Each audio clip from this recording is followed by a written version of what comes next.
قربانی کس شخص پر واجب ہے؟ قربانی کس پر واجب ہے، اس کے نصاب کے بارے میں تفصیل سے بتا دیں آصف صاحب کشمیر سے۔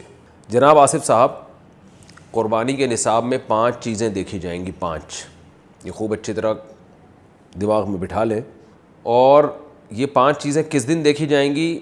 بقرعید کی صبح صادق، یعنی 10 ذی الحجہ کی صبح صادق سے لے کر 12 ذی الحجہ کے غروب آفتاب، یعنی یہ جو 3 دن ہے نا قربانی کے، 10، 11، 12، ان 3 دنوں میں کوئی شخص صاحب نصاب ہو تو اس پر قربانی واجب ہے۔ صاحب نصاب کا مطلب کیا ہے؟ یہاں پر قربانی پر خوب سمجھ لیں۔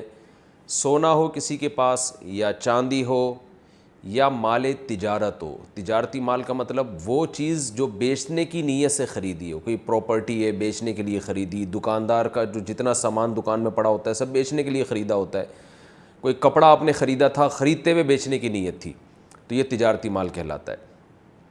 چوتھی چیز ہے نقد رقم، کیش، یعنی جو بھی آپ کے پاس بینک میں یا جیب میں جو کیش اماؤنٹ پڑا ہوتا ہے، یہ 4 چیزیں ہو گئی۔ 5ویں چیز ہے ضرورت سے زائد سامان۔ ضرورت سے زائد سامان میں بہت تفصیل ہے، آسان اس کی ایک جو ہم اگر ضبط کر سکتے ہیں تو وہ چیز جو پورے سال بھی استعمال نہ ہوتی ہو، گھریلو چیزوں میں وہ چیزیں جو پورے سال بھی استعمال نہ ہوتی ہوں، جیسے کپڑے، کوئی یا برتن ہے، ڈنر سیٹ ہے، پورے سال استعمال نہیں آتا۔ اسی طرح کوئی پراپرٹی پڑی ہوئی ہے جو نہ کرائے پر دی ہے آپ نے اور نہ آپ اس میں رہتے ہیں، وہ پراپرٹی بھی ضرورت سے زائد میں داخل ہے۔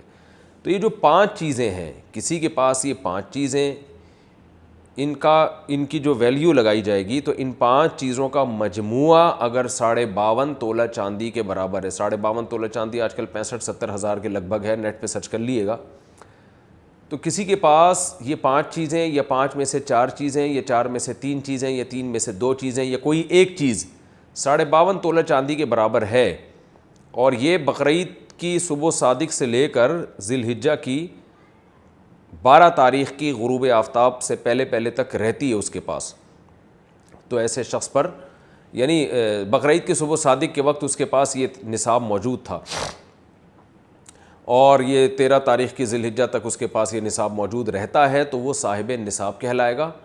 13 تاریخ نہیں، 12 تاریخ، 10، 11، 12، 3 دن، تو وہ صاحب نصاب کہلائے گا اور اس پر قربانی واجب ہے، بشرطے کہ یہ جو 5 چیزیں یا 4 یا 3 یا 2 چیزیں میں نے بتائی ہیں، ان میں سے سب سے پہلے قرضہ مائنس کیا جائے گا، یعنی قرضہ مائنس کر کے 52.5 تولہ چاندی کے برابر بن رہا ہو۔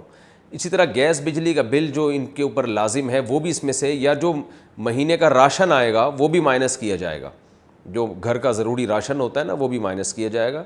مائنس کرنے کے بعد اگر 52.5 تولہ چاندی کے برابر رقم بچ رہی ہے تو ایسے شخص پر قربانی واجب ہے، چاہے مرد ہو چاہے عورت ہو۔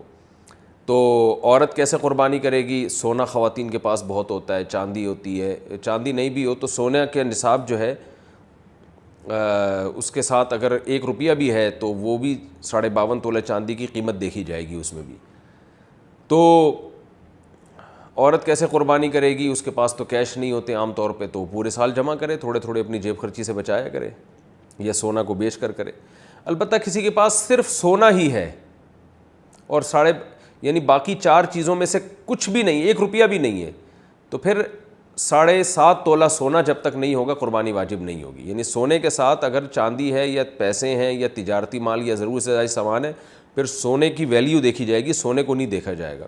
لیکن اگر صرف سونا ہی ہے تو پھر 7.5 تولے سونے سے کم پہ نہ زکوٰۃ ہوتی ہے نہ قربانی ہوتی ہے۔